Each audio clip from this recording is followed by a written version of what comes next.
Hey, this is Max. Welcome back to another CSR2 video. So I am here trying to finish the Supercar Science Bugatti event. I finally reached lock-in number 5, where I'm locking in the brand new Bugatti. Now, the first lock-in races are almost always relays, and the only thing I can tell you so far with regard to lock-in order and how it impacts things is, obviously for the relays, the more cars you have closer to max, the easier the relays are. But even up to this point where I am locking in car number 5, these relays have been ridiculously easy.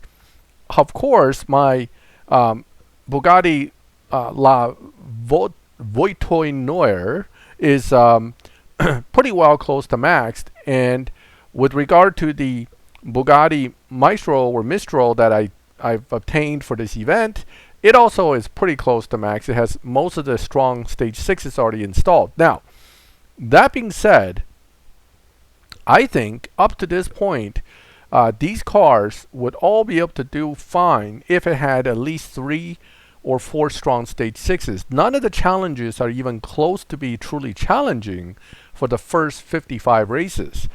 Where it's going to change, I think, is when we get closer to 70. My suspicion is Natural Motion is going to set it up just like always to kind of put the hurdles right before the prize, which is race 70. Let's take a look at this one. For example, this is the first of the quote opponent that the new lock-in number 5 has to face, and let's see what it runs. Look at it. That guy's not even moving. He's back there somewhere. You could have nearly a stock car and get through this race. And that's really how they hook you in, right? I can have a super slow, basically stock lock-in number 5, and I'm going to see an 18-second opponent and go, oh, wow, I have a chance. So you're going to start spending some money upgrading. Well, this is psychology at work. This is how you hook people in. You give them simple stuff to do initially before you basically, crank up the challenge. And what it does is it makes them more invested in the challenges. Because they won a few, they did a few easily, and the more you do easily, the closer you are to the prize, the more likely you're going to start justifying to yourself, let's do it. Let's just spend that extra 50 bucks, whatever crates I got to buy. Let me go ahead and get this done. Very good psychology on the game design when it comes to that, and I'm sure plenty of us fall for it. But you have to understand that is how it's designed. Lock-in number 5 is meant to be easy in the beginning simply because they anticipate you'll lock in this new car, which may be less upgraded, short on fusions, short on stage 6s, and it will not be as fast. And they want you to progress enough that you see the prize, you could taste it, and therefore you're going to want to get it. Now, what about the first 4 lock-ins? Well, lock-in number 1, my recommendation is always whatever car you pick, make sure it's maxed or close to it. Or it's a car that is close to max but needs 1 or stage 6 or 2 stage 6. You can try your luck at making sure to lock that in and see if you can get that missing stage 6. But overall, you need a fast car for lock-in 1. 2, 3, and 4 are 3 cars. Although I did notice for lock-in number 3, it actually gave me the option to use the Mistral.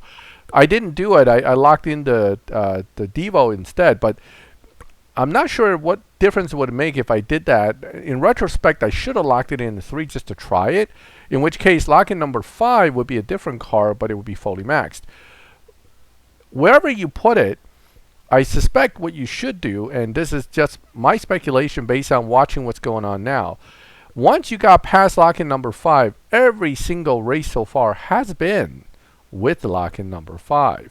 Now, if I was able to, say, put the slower car, the not as upgraded Maestro a little bit earlier, maybe I can take my LVN, for example, that is fully maxed, and put it in lock-in 5, and it would guarantee that these races that I'm facing right here would be no challenge. That is about the only thing I would speculate on. But that being said, these challenges so far doesn't even require a stage 5 car, much less any stage 6s. I am sure that's going to change, and we're getting closer to that range, 64, 65, 66. These are where what I call the hurdle races start to come in. It could be a hurdle race based on time. It could be a hurdle race based on mile per hour. Let's see how much of a jump we get on this car now on performance. Mind you, again, I'm running 6 point something, so I don't think any of these opponents will get that fast, even if they escalate it substantially from here. Look at this, 10.5. Now, don't forget, we started at 18. So in the last 10 races, the speed have dropped a whole second, right? It went from basically almost 11 seconds. No, I'm sorry, it dropped a lot. It went from 18 seconds to 10 seconds. So it actually dropped 8 seconds. So, man, I hate this. Every time this comes up, you have to go to the claim reward screen. You have to. You can't just say, no, I'll look at it later. No, no, no. They got to kick you over here, and then you have to back out of it and hope the game doesn't crash. Oh, I think I hit back out of it too many times. And now I'm going to be back in the garage. Okay, let's go back out. Okay. Slight interruption, not of my own making. But I hate it when the game forces you to go to a particular page. It's very annoying. Just tell us, okay, you should go check out your prizes, and I can click, I'll check later, and leave it at that. But no, they got to kick you over there. Okay. All right. Focus, Max, focus. All right. So, 3-car relay here. You can see the opponents are now all T5s, okay, and they're probably going to get faster and faster on these relays. But none of these relays so far has been anything close to a real challenge.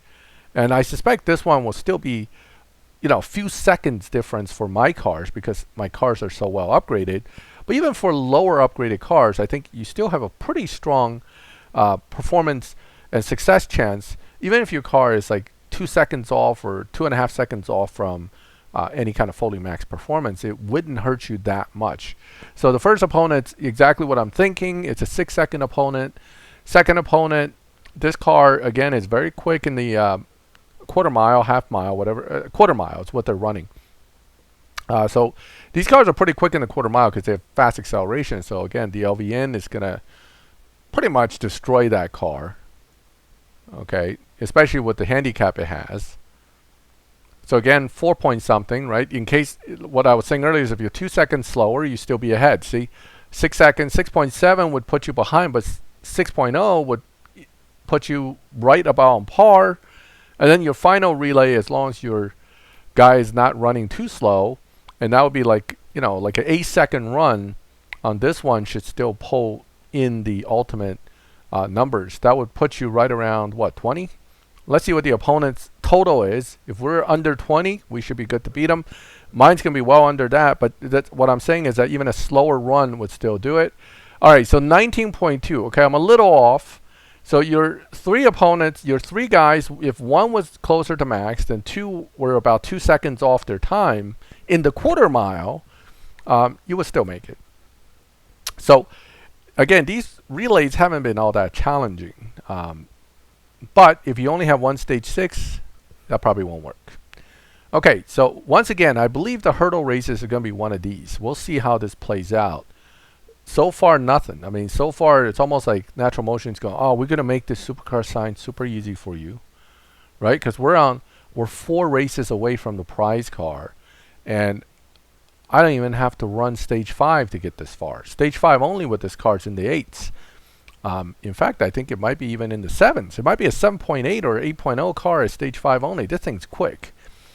So let's see what happens now. 264 speed trap shouldn't be that hard. Again, even at stage 5 only, I suspect it can pull that off. Because right now I'm doing 359, almost 100 miles per hour faster. So the speed trap isn't challenging at all, at least not for this car.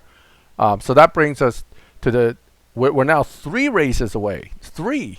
How hard can they make it now, right? Remember, the last opponent ran relatively slow. So what's the next opponent going to run? Or do we have a sprint or something? Let me see. Nope, it's a time run. Okay. Let's watch for escalation. This is what I expect to happen, is that these guys are going to get much faster. Fast enough to put me to the point of not being able to make it? No, my car is pretty well upgraded. But let's see what they actually run for a time, because that makes it, 8.7, you can still beat at stage 5 only, right? So we're so close we can taste it. 2 more races and the Super Sport 300's ours. So far, so easy. So far, so easy. And again, if you notice, lock-in number 5 for the entire thing. They didn't even let you use any of the other cars, and that's probably intentional. They want you to run through this lock-in with the new car. Okay. Now, again, I said earlier, maybe you can lock this in before, but I hope that doesn't actually end up being a glitch and cause a problem. So please, if unless you plan to check it out and take your risk. Oh, trans, very strong stage 6. In fact, the strongest one. And with trans, your time, I believe, is a 7.4. Okay, so let's say you only have that one stage 6. You have it installed. We're now one race away. Let's see what the opponent runs. Here we go. Right? I'm destroying them. Well, I'm still but then I run 6s. So of course I'm destroying them. But what did the opponent run? 7.9. Hey, still can beat them on stage 5 only. Huh? One more race, we get the prize car, and this is technically done. I mean, the Super Sport 300, as my take video showed you, is an old car that I already have twice before. But 7.9 is reachable without stage 6s. So literally, this leg of the races, which is supposed to be the most challenging, because I can tell you before this wasn't challenging either, at least not for the level of upgrades I had. So this is the key challenge now. How hard is this one?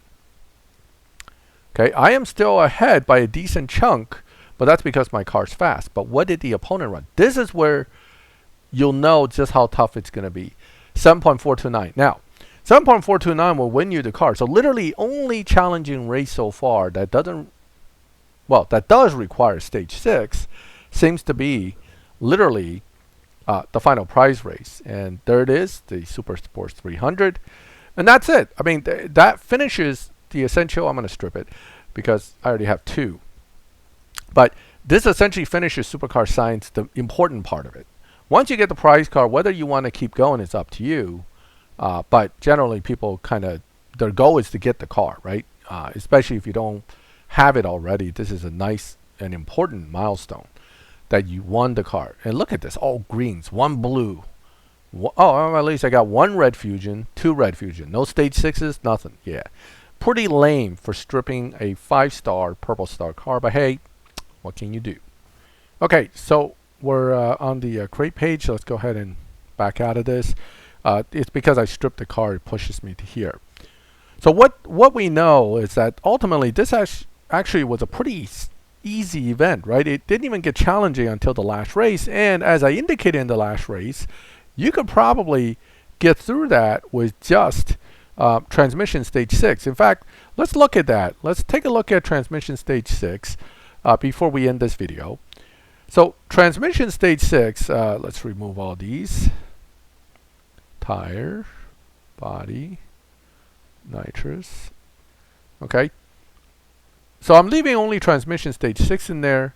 Let's take a look at the time. Remember, the last opponent ran like a 7.42, which this car basically runs dyno and slightly under if you shift right. So if we can get like a 7.4 dyno, we can do it. And there it is, 7.445.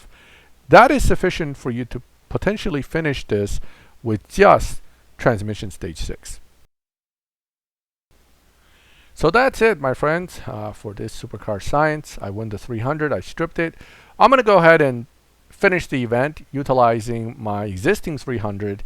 But there's probably not a whole lot to talk about from there other than build your 300, finish, and acquire the remaining awards, which are just some gold keys and stuff, which is always nice to get if you already have the car built. Now, let me know what you think about this event. I know the lock-in thing wasn't really answered. I mean, my lock-in pattern is basically the 4 Bugattis and then the new one, and then finally the 300. Let me know if you liked the video. If you do, leave a like. If you like my channel and would like to get notifications when I put up videos like this, subscribe, hit the bell, and you get those notifications. And as always, thank you for watching my videos. I'll catch you next time.